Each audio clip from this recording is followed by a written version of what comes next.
Je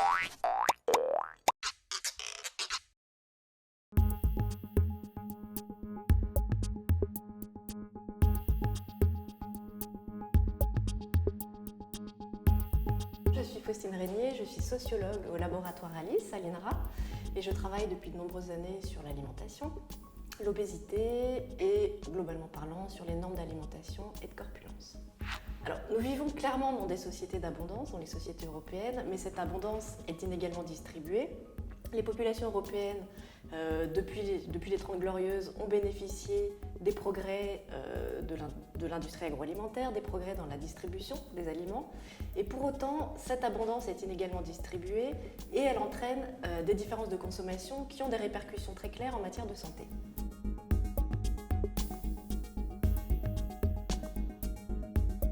La consommation alimentaire varie fortement selon les milieux sociaux. Les enquêtes menées à l'INRA montrent tout d'abord que dans les ménages modestes, on va consacrer une part plus importante de son budget à l'alimentation et que de ce fait, les ménages modestes sont plus sensibles aux variations des prix alimentaires que ne le sont les ménages aisés. Au niveau des consommations, on a montré également que les ménages modestes, par exemple, consomment moins de fruits et de légumes, notamment frais, et moins de poissons. Or, ce sont des produits qui sont valorisés très fortement aujourd'hui au nom de la diététique. Ils consomment en revanche plus de produits céréaliers, plus de corps gras, plus de boissons sucrées et également, ce qui est intéressant du point de vue de l'histoire, plus de viande, car la viande était autrefois un aliment caractéristique des consommations des catégories aisées. Et là, on a vraiment un renversement assez inédit dans l'histoire. Ces différences de consommation ont des conséquences en matière de santé et là on peut vraiment parler d'inégalité. J'en donnerai un exemple qui est celui de l'obésité qui a fortement mobilisé ces dernières années. Au début des années 2000, l'obésité en France c'était à peu près 11%, mais de fortes différences sociales puisque 13% chez les ouvriers et seulement 6% chez les cadres. Et ce que montrent également d'autres études menées sur l'obésité, c'est que les écarts entre les catégories sociales les plus aisées et les catégories sociales modestes s'accroissent depuis le début des années 1990, ce qui pose un réel souci de santé publique.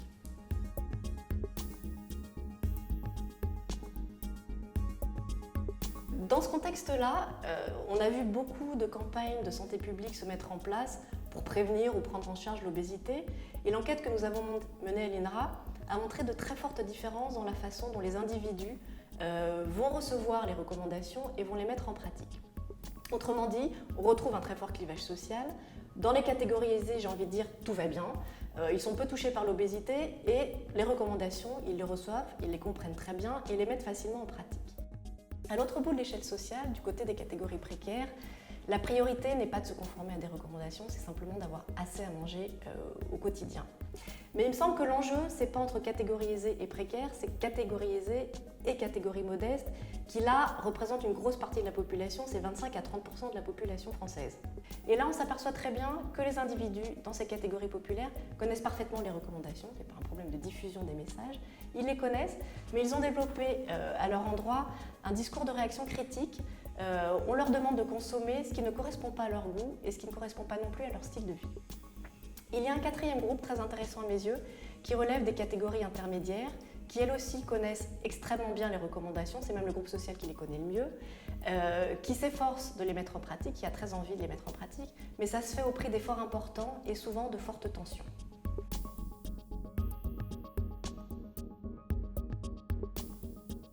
Nous avons mis en évidence 4 facteurs principaux qui expliquent ces différences sociales. Le premier facteur, qui n'est pas très étonnant, c'est évidemment le budget, qui structure et contraint très fortement les choix alimentaires en milieu populaire. Et quand les recommandations mettent en avant la consommation, par exemple accrue de fruits et de légumes, ça va impliquer chez eux de changer les aliments qu'on va consommer le plus au quotidien.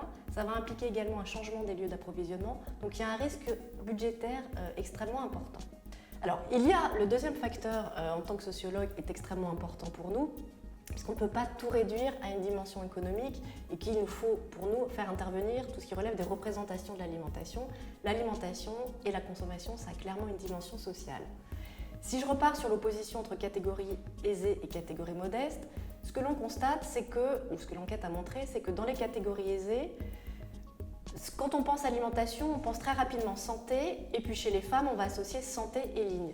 Donc les individus vont déclarer qu'ils aiment manger des choses qui sont bonnes pour la santé et accessoirement qui sont bonnes pour la ligne. Du côté des catégories modestes, c'est très différent. Les individus vont déclarer avoir le goût des choses bonnes, non pas parce qu'elles sont bonnes pour la santé, mais parce qu'elles sont bonnes au goût. Et la santé n'est donc pas une priorité. Quelles sont-elles? On a deux priorités en milieu modeste. Une forme d'abondance alimentaire, ça c'est quelque chose d'assez classique, que les enquêtes en sociologie ont bien montré depuis le 19e siècle, première priorité. Deuxième priorité, c'est offrir le choix aux convives, et notamment offrir le choix aux enfants. C'est une manière de leur faire plaisir à travers l'alimentation.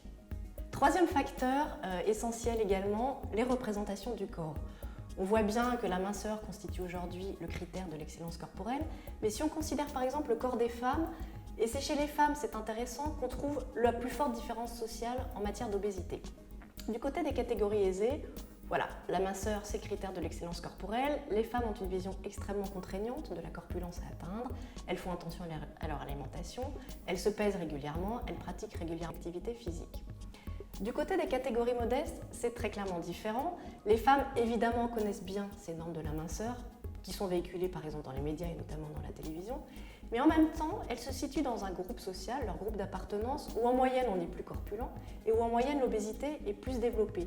Donc être un peu rond, ou un peu gros, ou en surpoids, c'est pas être en situation d'anormalité. Elles se trouvent, ce qu'on peut le dire, en situation de normalité de fait dans leur groupe social d'appartenance. Quatrième facteur que nous avons déterminé à l'INRA, c'est quand on parle d'alimentation, est-ce qu'on va parler de santé? Du côté des catégories aisées, l'alimentation est très clairement liée à la santé, c'est un facteur de santé, et elle est perçue comme partie prenante d'une hygiène de vie, avec une perspective pensée sur le long terme. Donc on va mettre en pratique par exemple des recommandations qui auront peut-être des retombées 30 ou 40 ans plus tard. On a vraiment en matière d'alimentation une optique préventive. Du côté des catégories modestes, on parle moins de santé que de maladie qui surgit très brutalement, et on a une optique à beaucoup plus court terme au sens de c'est une optique curative. Si l'alimentation peut soigner, c'est vraiment sous la forme du régime strict et limité dans le temps. Alors bien évidemment, les choses ne sont pas totalement déterministes, et au sein de chaque groupe social, on va avoir une série de facteurs qui viennent aider la mise en pratique des recommandations ou au contraire qui viennent les freiner. Je ne peux pas les lister tous. Le facteur le plus important, me semble-t-il, est celui d'intégration sociale. Y compris en milieu modeste, si un individu est bien intégré socialement, en dehors de son groupe social d'appartenance et par exemple notamment sur son milieu de travail, il va être en contact avec des individus d'autres milieux sociaux et notamment mieux situés sur l'échelle sociale, et ces contacts-là vont le confronter à d'autres systèmes de représentation, ce qui va le conduire très souvent à prêter plus attention à l'alimentation comme facteur pouvant contribuer à la santé.